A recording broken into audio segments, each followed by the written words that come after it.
Калмыцкому Росреестру 15 лет. В службе подвели итоги деятельности и достигнутые показатели по основным направлениям. Важную роль в системе ведения единого государственного реестра недвижимости играет межведомственное электронное взаимодействие органов государственной власти и местного самоуправления. Ведомство начало взаимодействовать с крупными участниками рынка недвижимости на системной основе. Сформированы фокус-группы с застройщиками, кредитными организациями, кадастровыми инженерами, нотариатом, региональными органами власти. Это направление тоже внесло вклад в кратный рост доли электронных услуг.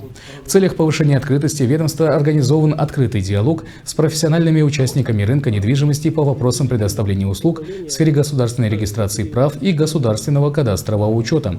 На сегодняшний день в базе данных ФГС ЕГРН насчитывается более 300 тысяч объектов республики, а с начала образования реестра зарегистрировано свыше 1 миллиона прав на объекты недвижимости.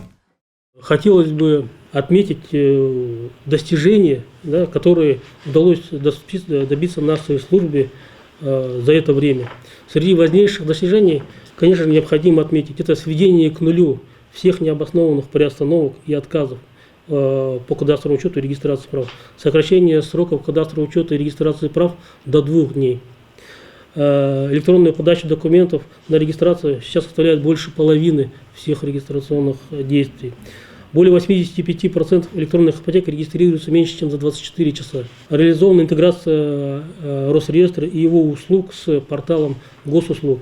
Теперь правообладатели могут в личном кабинете на едином портале государственных услуг получить все необходимые сведения об объекте недвижимости, подать на государственную регистрацию и на государственный кадастровый учет.